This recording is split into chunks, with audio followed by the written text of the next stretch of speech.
Días.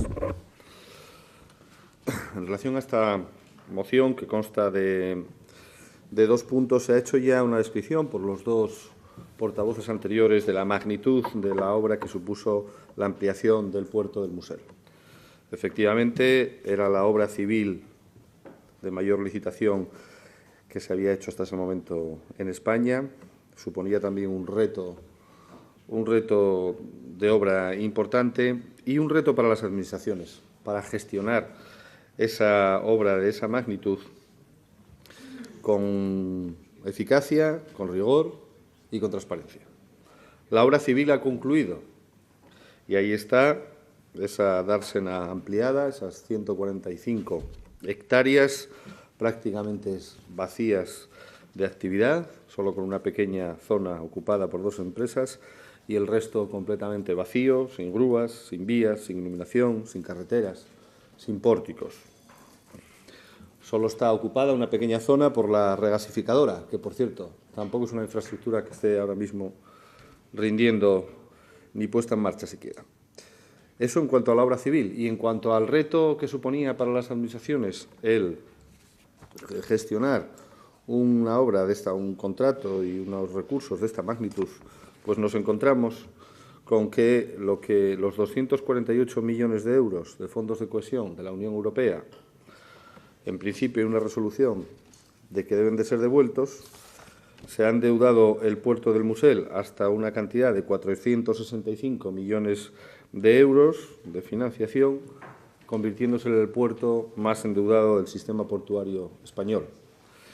Y de lo que se trata es de dos cuestiones. En cuanto a lo que afecta a la obra y el puerto, nosotros creemos que lo que hay que hacer es ponerlo en funcionamiento, sacarle el mayor rendimiento posible y colaborar desde todas las instancias y todas las administraciones para que de verdad esté al servicio del desarrollo económico y de la generación de empleo en Asturias, algo que ahora mismo no se produce.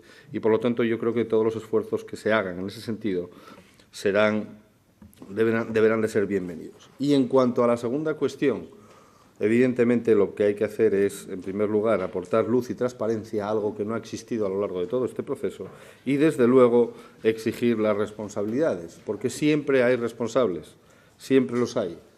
No podemos escudarnos en el pasado o en la complejidad de determinadas tramitaciones administrativas. Lo cierto es que el nivel de despropósito en toda esta tramitación ha sido tal que yo creo que el punto referido a las responsabilidades es también un punto obligado. Y nosotros estamos de acuerdo con esa exigencia de responsabilidades. Y por eso les digo que vamos a votar favorablemente el segundo punto, que solicita la constitución de una comisión de investigación. En fin, no voy a hacer un canto a las excelencias de este instrumento parlamentario, pero creo que, efectivamente, si de responsabilidades políticas se trata, creo que no hay mejor ámbito que el ámbito parlamentario y no hay mejor instrumento que ese si sabemos utilizarlo con corrección y con rigor. Votaré a favor de esa petición de constitución de la comisión de investigación. Además, creo que la enmienda transaccional que se presenta conjuntamente con Foro Asturias mejora lo que era el texto original de la moción y eso significa que, precisamente por la búsqueda de un cierto rigor en el tratamiento de un asunto de tanta importancia como el de la atribución de la responsabilidad política, que tengamos que desestimar el punto primero, porque lo que no vamos a hacer es anticipar quiénes son los responsables políticos de esta situación. Primero habrá que determinar qué es lo que sucedió, quién permitió que sucediese y que a partir de ahí se determinen las responsabilidades. Además, exigir las responsabilidades únicamente a una persona de un órgano colegiado, que era el que tomaba las decisiones, nos parece que no es lo procedente. A nosotros nos parece que hay implicadas varias administraciones y que hay implicadas una multitud de personas y, desde luego, en el ámbito de la autoridad portuaria, el Consejo de Administración, vuelvo a decir, en un órgano colectivo que adopta las decisiones de forma solidaria y, por lo tanto, necesitamos determinar quiénes serán los responsables de ese órgano plural.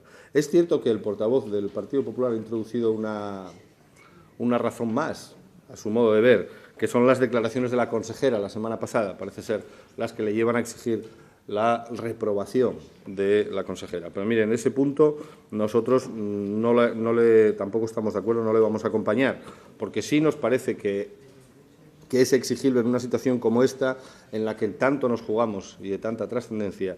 Siempre lo hemos pedido y ahora lo vamos a pedir con más insistencia, la colaboración entre administraciones. Vamos a exigir que haya colaboración, vamos a exigir que se defiendan los intereses generales, no solo de Asturias, sino del país, olvidándonos un poco de lo que son las etiquetas políticas, las etiquetas partidistas. Ya se dirimirá en el ámbito parlamentario de la responsabilidad política, en su caso, esas querellas, pero desde luego nos parece que en este momento, en lo que hace referencia a la defensa del patrimonio público, a la defensa del erario público, pedir colaboración entre administraciones no puede dar lugar en ningún caso a la reprobación de quien eso solicita. Ustedes seguramente que tienen motivos por las declaraciones o les parece que son motivos suficientes las declaraciones de la consejera para su reprobación política. Nosotros, desde luego, no consideramos que esas declaraciones sean merecedoras de ese reproche. Y no anticipamos tampoco el juicio sobre la responsabilidad política que derivaremos, en su caso, de esa comisión de investigación cuando se ponga en marcha y cuando inicie sus trabajos. Por esa razón, ya les digo que votaremos a favor del punto 2, pero votaremos en contra del punto 1.